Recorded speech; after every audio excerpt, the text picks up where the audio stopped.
Hello friends, welcome back to Study Mania. इस video में हम लोग बिहार के संदर्भ में भारत रत्न और पद्म पुरस्कार 2024-25 के बारे में डिस्कस करने वाले हैं। शुरू करते हैं। सबसे पहला टॉपिक ही भारत रत्न है। इसमें दिया गया है कि भारत सरकार ने 5 प्रतिष्ठित हस्तियों, जिसमें शामिल है कर्पूरी ठाकुर, लालकृष्ण आडवाणी, उसके बाद तीसरे नंबर के हैं MS स्वामीनाथन, PV नरसिम्हा राव और चौधरी चरण सिंह। इनको भारत का सर्वोच्च नागरिक सम्मान भारत रत्न 2024 प्रदान किया गया है। तो सबसे पहले हम लोग देखते हैं भारत रत्न में कर्पूरी ठाकुर, जो कि बिहार से संबंधित है। तो कर्पूरी ठाकुर जो हैं, इनका जन्म 24 जनवरी 1924 को बिहार के समस्तीपुर जिले के पितौंजिया, अब इसको बोला जाता है कर्पूरी ग्राम, पितौंजिया गांव के गोकुल ठाकुर और रामदुलारी देवी के यहाँ हुआ था। और उनका निधन जो है 17 फरवरी 1988 को हुआ था। साथ ही बात करते हैं कि लोकप्रियता के कारण उन्हें जननायक कहा जाता है। याद रखेंगे, कर्पूरी ठाकुर को जननायक कहा जाता है। और उन्होंने 1952 में पहली बार सोशलिस्ट पार्टी के उम्मीदवार के रूप में ताजपुर निर्वाचन क्षेत्र से बिहार विधानसभा का चुनाव जीता था। नेक्स्ट है कर्पूरी ठाकुर वर्ष 1970-71, उसके बाद 1977 से 79 तक 2 बार बिहार के 11वें मुख्यमंत्री रहे और वर्ष 67 से 68 तक बिहार के उप मुख्यमंत्री भी रहे थे। वे बिहार के पहले गैर कांग्रेसी मुख्यमंत्री रहे थे। साथ ही साथ उन्होंने भारत में पहली बार अन्य पिछड़ा वर्ग यानी OBC को आरक्षण भी दिया था। उन्होंने 1977 में मुख्यमंत्री बनने के बाद मुंगेरी लाल आयोग की सिफारिशों को लागू किया, जिस कारण पिछड़ों को नौकरियों में आरक्षण मिला था। 1978 में उन्होंने एक अभूतपूर्व आरक्षण मॉडल प्रस्तुत किया, जिसमें OBC, आर्थिक रूप से पिछड़े वर्गों EBC, महिलाओं और उच्च जातियों के बीच आर्थिक रूप से पिछड़े वर्गों के लिए विशिष्ट कोटे के साथ 26% आरक्षण आवंटित किया गया था।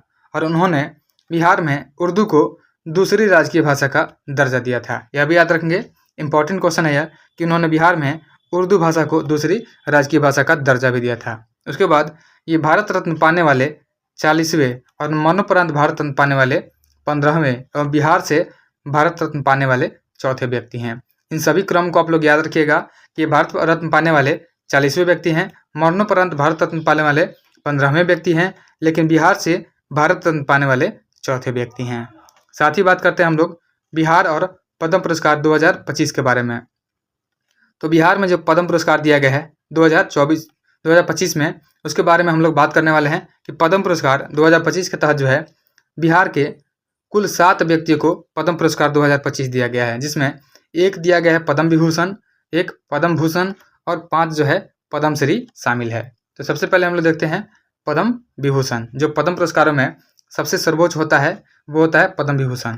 तो जो पद्म विभूषण है, पद्म विभूषण दिया गया है शारदा सिन्हा को। शारदा सिन्हा को मरणोपरांत कला क्षेत्र में पद्म विभूषण दिया गया है। शारदा सिन्हा का जन्म जो है 1 अक्टूबर 1952 को बिहार के हुलास यानी सुपौल जिला में हुआ था।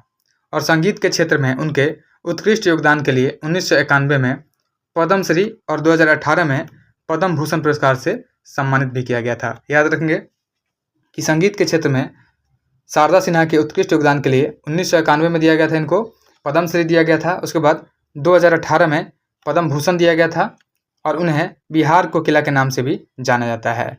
उन्होंने अपने छठ गीतों के लिए राष्ट्रीय ख्याति भी प्राप्त की है। याद रखेंगे कि छठ गीतों के लिए इन्होंने राष्ट्रीय ख्याति भी प्राप्त की है।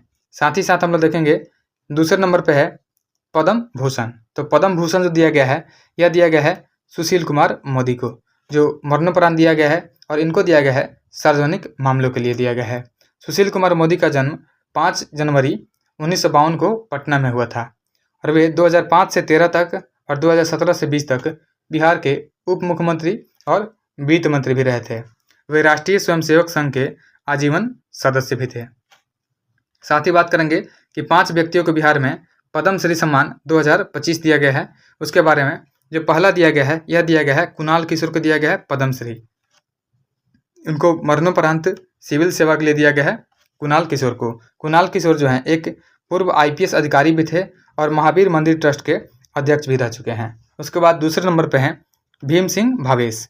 भीम सिंह भावेश जो हैं इनको सामाजिक कार्य के लिए पद्मश्री सम्मान दिया गया है। ये भोजपुर के रहने वाले भीम सिंह भावेश दशकों से मुसहर समुदाय के लिए अपनी संस्था नई आशा, याद रखेंगे कि नई आशा जो संस्था है, नई आशा संस्था के काम कर रहे थे भीम सिंह भावेश, इनके साथ काम कर रहे थे।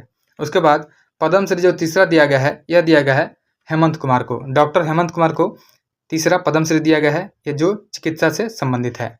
हेमंत कुमार ने किडनी रोगों के उपचार और निवारक शिक्षा के महत्वपूर्ण भूमिका निभाई है। उसके बाद चौथे नंबर पे हैं निर्मला देवी।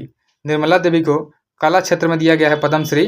निर्मला देवी जो है यह बिहार के मुजफ्फरपुर के भूसरा की रहने वाली है और निर्मला देवी को सुजनी कला को बढ़ावा देने के लिए पद्मश्री दिया गया है। याद रखेंगे कि निर्मला देवी को कला क्षेत्र में सुजनी कला को बढ़ावा देने के लिए पद्मश्री सम्मान दिया गया है। उसके बाद पद्मश्री दिया गया है पांचवें व्यक्ति। यह पांचवें व्यक्ति हो जाएंगे जिनका नाम है विजय नित्यानंद सुरेश्वर जी महाराज। इनको दिया गया है अध्यात्मवाद के क्षेत्र में दिया गया है। बिहार के आध्यात्मिक शिक्षा और अभ्यास में उनके योगदान के लिए उन्हें पद्मश्री से सम्मानित किया गया है। साथ ही हम लोग बात करते हैं बिहार और पद्म पुरस्कार 2024 के बारे में। पद्म पुरस्कार 2024 के तहत बिहार के कुल 7 व्यक्तियों को पद्म पुरस्कार 2024 दिया गया है, जिसमें एक पद्म भूषण, एक पद्म विभूषण, एक पद्म भूषण और 5 पद्मश्री शामिल है। पद्म विभूषण जो दिया गया था, यह दिया गया था बिंदेश्वरी पाठक को, जो सामाजिक कार्य के लिए दिया गया था, और पद्म भूषण दिया गया था चंदेश्वर प्रसाद ठाकुर को, यह मेडिसिन क्षेत्र में दिया गया था। साथ ही हम लोग बात करेंगे कि पद्मश्री सम्मान जो है 2024 वाला, यह 5 व्यक्तियों को जो दिया गया था, इनके नाम भी आप लोग याद रखिएगा। अशोक कुमार विश्वास, यह टिकुली कला से संबंधित है, इनको पद्मश्री सम्मान 2024 दिया गया था। सुरेंद्र किशोर को साहित्य और शिक्षा पत्रकारिता के क्षेत्र में पद्मश्री सम्मान 2024 दिया गया था। उसके बाद हैं राम कुमार मल्लिक को ध्रुपद गायन कला क्षेत्र से संबंधित है, इन्हें पद्मश्री सम्मान दिया गया था 2024। उसके बाद है शांति देवी पासवान को मधुबनी पेंटिंग्स में गोदना शैली कला जो है उसके लिए पद्मश्री सम्मान 2024 से सम्मानित किया गया था। और 5वें नंबर के हैं शिवम पासवान है, यह मधुबनी पेंटिंग में गोदना कला शैली से संबंधित है, इनको भी पद्मश्री सम्मान 2024 दिया गया है। तो 2024 में पद्मश्री सम्मान में गोदना कला शैली से 2 व्यक्ति हैं, शांति देवी पासवान और उसके बाद शिवम पासवान।